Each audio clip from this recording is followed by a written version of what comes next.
कौसल्या सुप्रजा रामः पूर्वा सन्ध्या प्रवर्तते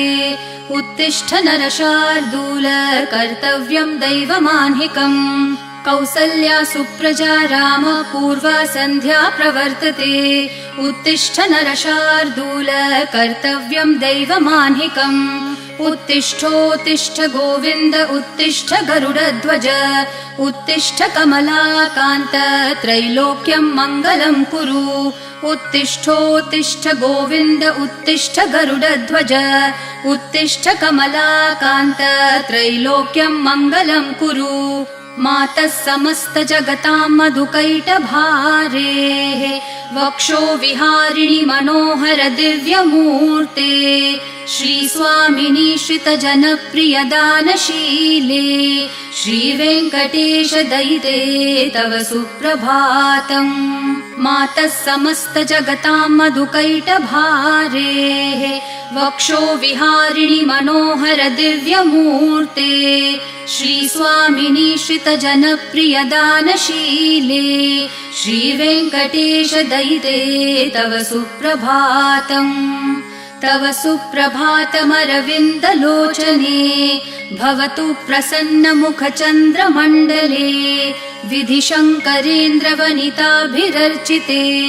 वृषशैलनाथ दयिते दयानिधे अत्र्यादिसप्तऋषयः समुपास्य सन्ध्याम् आकाशसिन्धुकमलानि मनोहराणि आदाय पादयुगमर्चयितुं प्रपन्नाः शेषाद्रिशेखर विभो तव सुप्रभातम् पञ्चाननाब्ज भव षण्मुखवासवाद्याः त्रैविक्रमादिचरितं विबुधास्तुवन्ति भाषापतिः पठति वासरशुद्धिमारात् शेषाद्रिशेखर विभो तव सुप्रभातम् ईषत्प्रफुल्लसरसीरुहनारिकेलपूगद्रुमादिसुमनोहरपालिकानाम् आवाति मन्दमनिलः सह दिव्यगन्धैः शेषाद्रिशेखर विभो तव सुप्रभातम् उन्मील्य नेत्रयुगमुत्तम पञ्चरस्था पात्रावशिष्ठकदलीफलपायसानि भूत्वा सलीलमथ केलिशुकाः पठन्ति शेषाद्रिशेखर विभो तव सुप्रभातम् तन्त्री प्रकर्ष मधुरस्वनया विपञ्च्या गायत्यनन्तचरितं तव नारदोऽपि भाषा समग्रमसकृत्करचाररम्यम् शेषाद्रिशेखर विभो तव सुप्रभातम् भृङ्गावली च मकरन्दरसानुविद्धझनकारगीतनिनदैः सह सेवनाय निर्यात्युपान्तसरसी कमलोदरेभ्यः शेषाद्रिशेखर विभो तव सुप्रभातम् योषागणेन वरदग्निविमथ्यमाने घोषालयेषु दधिमन्थन तीव्रघोषाः रोषात् कलिं वदधते ककुभश्च कुम्भाः शेषाद्रिशेखर विभो तव सुप्रभातम् पद्मेशमित्रशतपत्रगतालिवर्गाः हर्तुं श्रियं कुवलयस्य निजाङ्गलक्ष्म्या भेरीनिनादमिव बिभ्रति तीव्रनादम् शेषाद्रिशेखर विभो तव सुप्रभातम् श्रीमन्नभीष्टवरदाखिललोकबन्धो श्री श्रीनिवास जगदैकदयैकसिन्धो श्रीदेवतागृहभुजान्तर दिव्यमूर्ते श्रीवेङ्कटाचलपते तव सुप्रभातम् श्रीमन्नभीष्टवरदाखिललोकबन्धो श्री श्रीनिवास जगदेकदयैकसिन्धो श्रीदेवतागृहभुजान्तर दिव्यमूर्ते श्रीवेङ्कटाचलपते तव सुप्रभातम् श्रीस्वामी पुष्करिणिकाप्लवनिर्मलाङ्गाः श्रेयोर्थिनो हरविरिञ्च सनन्दनाद्याः द्वारे वसन्ति वरवेत्रहतोत्तमाङ्गाः श्रीवेङ्कटाचलपते तव सुप्रभातम् श्रीशेषशैलगरुडाचलवेङ्कटाद्रिनारायणाद्रिवृषभाद्रिवृषाद्रिमुख्याम् आख्यां त्वदीयवसतेरनिशं वदन्ति श्रीवेङ्कटाचलपते तव सुप्रभातम् सेवापरः शिवसुरेश कृशानुधर्मरक्षोऽम्बुनाथ पवमानधनाधिनाथाः बद्धाञ्जलि प्रविलसन्निज शीर्षदेशाः श्रीवेङ्कटाचलपते तव सुप्रभातम् घाटेषु ते विहगराज मृगाधिराज नागाधिराज गजराज हयाधिराजाः स्वस्वाधिकारमहिमाधिकमर्थयन्ते श्रीवेङ्कटाचलपते तव सुप्रभातम् सूर्येन्दुभौमबुधवाक्पतिकाव्यसौरिस्वरभानुकेतुदिविषत्परिषत्प्रधानाः त्वद्दासदासचरमावधिदासदासाः श्रीवेङ्कटाचलपते तव सुप्रभातम् त्वत्पादधूलिभरितस्फुरितोत्तमाङ्गाः स्वर्गापवर्गनिरपेक्षनिजान्तरङ्गाः कल्पागमाकलनयाकुलतां लभन्ते श्रीवेङ्कटाचलपते तव सुप्रभातम् त्वद्गोपुराग्रशिखराणि निरीक्षमाणाः स्वर्गापवर्गपदवीं परमाश्रयन्तः मर्त्या मनुष्यभुवने मतिमाश्रयन्ते श्रीवेङ्कटाचलपते तव सुप्रभातम् श्रीभूमिनायकदयादिगुणामृताब्धे देवाधिदेव जगदेक शरण्यमूर्ते श्रीमन् अनन्त गरुडादिभिरर्चिताङ्घ्रे श्रीवेङ्कटाचलपते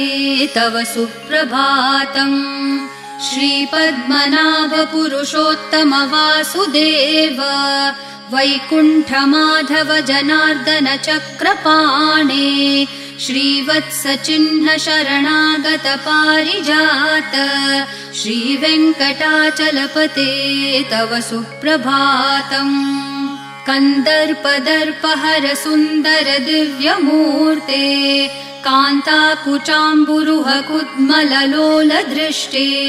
कल्याण निर्मल गुणाकर दिव्यकीर्ते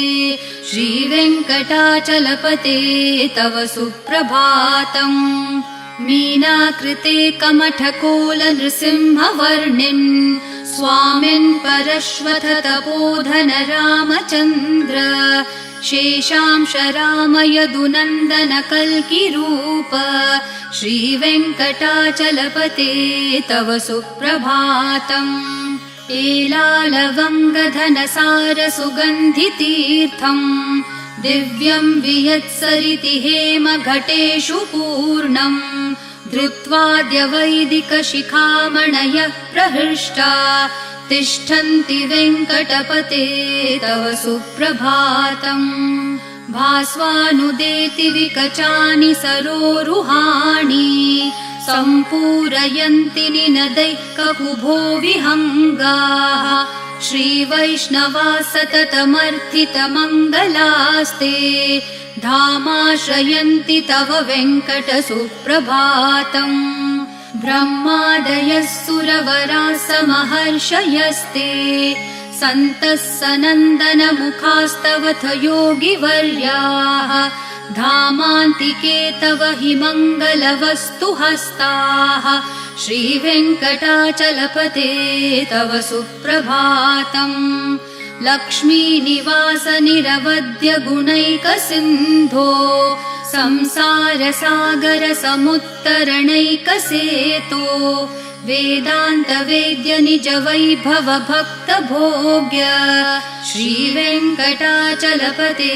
तव सुप्रभातम्। लक्ष्मीनिवास निरवध्य गुणैकसिन्धो संसारसागर समुत्तरणैकसेतो वेदान्तवेद्य निज वैभव भक्त भोग्य श्रीवेङ्कटाचलपते तव सुप्रभातम्। इत्थं वृषाचलपतेरिह सुप्रभातम्। ये मानवः प्रतिदिनं पठितुं प्रवृत्ताः तेषां प्रभातसमयस्मृतिरङ्गभाजाम् प्रज्ञां परार्थसुलभां परमां प्रसूते। इत्थं वृषाचलपतेरिह सुप्रभातम्। ये मानवः प्रतिदिनं पठितुं प्रवृत्ताः तेषां प्रभातसमयस्मृतिरङ्गभाजाम् प्रज्ञां परार्थसुलभां परमां प्रसूते। कमलाकुचूचुककुङ्कुमतो नियतारुणतातुलनीलतनो कमलायतलोचनलोकपते विजयी भव वेङ्कटशैलपते।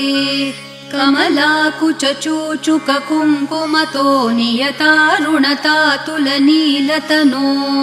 कमलायतलोचनलोकपते विजयी भव वेङ्कटशैलपते। स चतुर्मुख षण्मुख पञ्चमुख प्रमुखाखिल दैवतमौलिमणे शरणागतवत्सल सारनिधे परिपालय मां वृषशैलपते। अतिवेलतया तव दुर्विषहै अनुवेलकृतैरपराधशतैः भरितं त्वरितं वृषशैलपते परया कृपया परिपाहि हरे। अधिवेङ्कटशैलमुदारमते जनताभिमताधिकदानरतात् परदेवतया गदितान्न गमै कमलादयितान्न परं कलये। कलवेणुरवावशगोपवधू शतकोटिवृतात् स्मरकोटिसमात् प्रतिवल्लविकाभिमतात् सुखदात् वसुदेवसुतान्न परं कलये। अभिराम गुणाकरदाशरथे जगदेकधनुर्धर धीरमते रघुनायक राम रमेश विभो वरदो भवदेव दया जलदे। अवनीतनया कमनीयकरं रजनीकर चारुमुखाम्बुरुहम् रजनीचरराजतमो मिहिरं महनीयमहं रघुराममये। सुमुखं सुहृदं सुलभं सुखदं स्वनुजं च सुखाय ममोघशरम् अपहाय रघुत्वहमन्यमहं न कथञ्चन कञ्चन जातु भजे।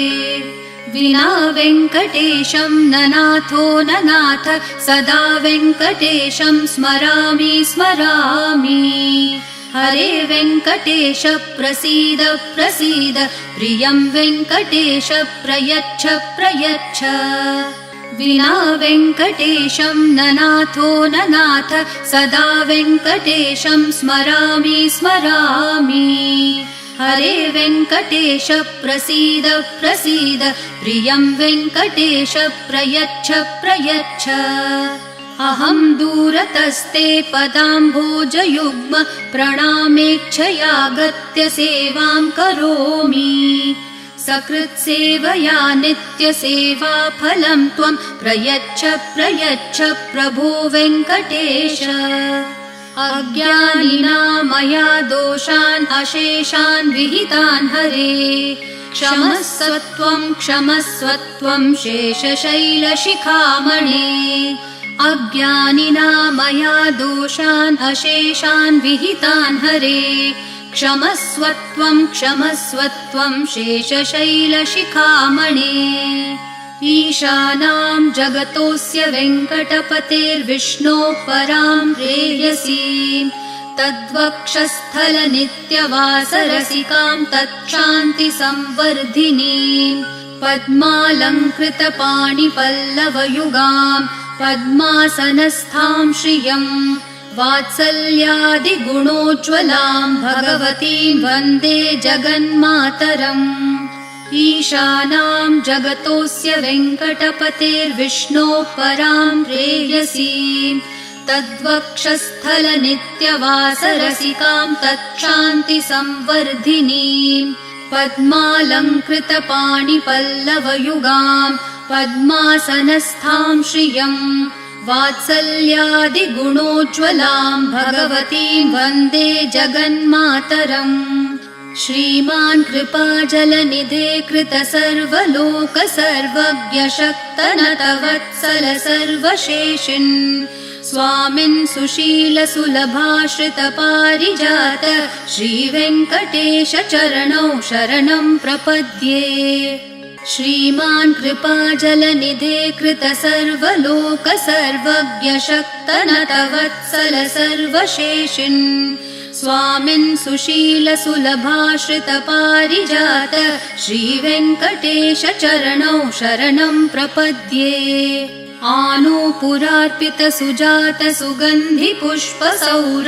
आनूपुरार्पितसुजातसुगन्धिपुष्पसौरभ्यसौरभकरौ समसन्निवेशौ सौम्यौ सदानुभवनेऽपि नवानुभाव्यौ श्रीवेङ्कटेश चरणौ शरणं प्रपद्ये सद्यो विकासि समुदित्वरसान्द्ररागः सौरभ्य निर्भर सरोरुह साम्यवार्ताम् सम्यक्षु साहसपदेषु विलेखयन्तौ श्रीवेङ्कटेश चरणौ शरणं प्रपद्ये रेखामयध्वज सुधाकलशातपत्रवज्राङ्कुशाम्बुरुहकल्पकशङ्खचक्रैः भव्यैरलङ्कृततलौ परतत्त्वचिह्नैः श्रीवेङ्कटेश चरणौ शरणं प्रपद्ये ताम्रोदरद्युतिपराजितपद्मरागौ ब्राह्मेर्महोभिरभिभूतमहेन्द्रनीलौ उद्यन्नखांशुभिरदस्तशशाङ्कभासौ श्रीवेङ्कटेश चरणौ शरणं प्रपद्ये सप्रेमभीतिकमलाकरपल्लवाभ्यां सम्माहनेऽपि सपदि क्लममादधानौ कान्ताववाङ्मनसगोचरसौकुमार्यौ श्रीवेङ्कटेश चरणौ शरणं प्रपद्ये लक्ष्मीमहीतदनुरूपनिजानुभावन्नीलादिदिव्यमहिषीकरपल्लवानाम् आरुण्यसङ्क्रमणतः किल सान्द्ररागौ श्रीवेङ्कटेश चरणौ शरणं प्रपद्ये नित्यानमद्विधि शिवादिकिरीटकोटि प्रत्युक्तदीप्तिनवरत्नमःप्ररोहैः नीराजनाविधिमुदारमुपादधानौ श्रीवेङ्कटेश चरणौ शरणं प्रपद्ये विष्णोपदे परम इत्युदितः प्रशंसो यौ मध्य उत्स इति भोग्यतयाप्युपातौ भूयस्ततेति तव पाणितलप्रदिष्टौ श्रीवेङ्कटेश चरणौ शरणं प्रपद्ये पार्थाय तत्सदृशसारथिना त्वयैव यौ दर्शितौ स्वचरणौ शरणं व्रजेति भूयोऽपि मह्यमिह तौ करदर्शितौ ते श्रीवेङ्कटेश चरणौ शरणं प्रपद्ये मन्मूर्धिकालियफने विकटाटवीषु श्रीवेङ्कटाद्रिशिखरे शिरसि श्रुतीनां चित्तेऽप्यनन्यमनसां सममाहितौ ते श्रीवेङ्कटेश चरणौ शरणं प्रपद्ये आम्लानहृष्यदवनीतलकीर्णपुष्पौ श्रीवेङ्कटाद्रिशिखराभरणायमानौ आनन्दिताखिलमनोनयनौ तवेतौ श्रीवेङ्कटेश चरणौ शरणं प्रपद्ये प्रायप्रपन्नजनता प्रथमावगाह्यो मातुस्तनाविविशिशोरमृतायमानौ प्राप्तौ परस्परतुलामतुलान्तरौ ते श्रीवेङ्कटेशचरणौ शरणं प्रपद्ये सत्वोत्तरैः सततसेव्यपदाम्बुजेन संसारतारकदशार्द्रदृगञ्चलेन सौम्योपयन्तृमुनिना मम दर्शितौ ते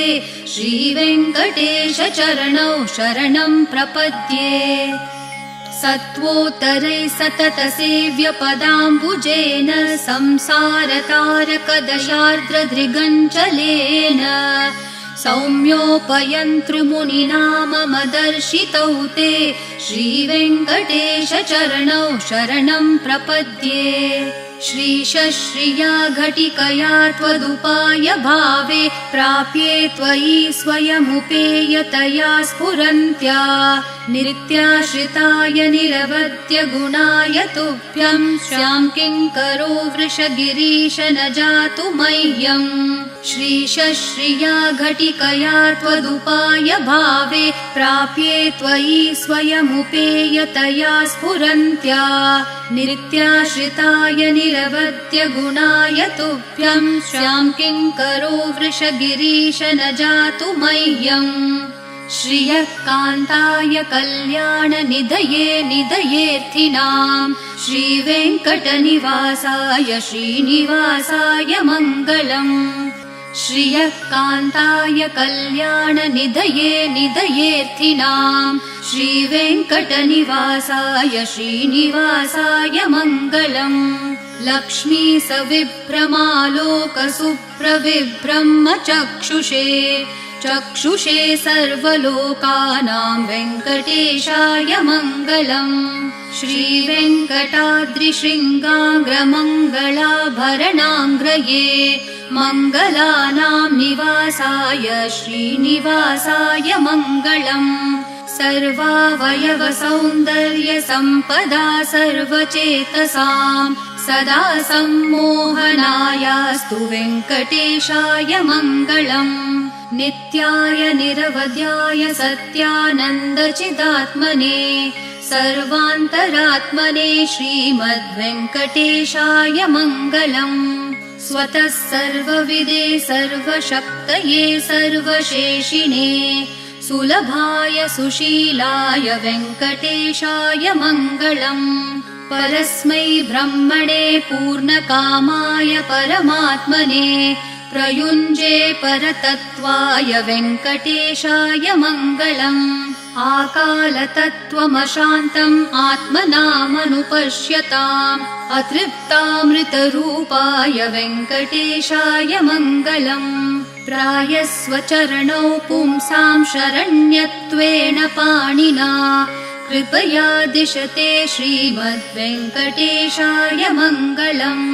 दयामृत्तरङ्गिन्यास्तरङ्गैरिव शीतलैः अपाङ्गैः सिञ्चते विश्वं वेङ्कटेशाय मङ्गलम्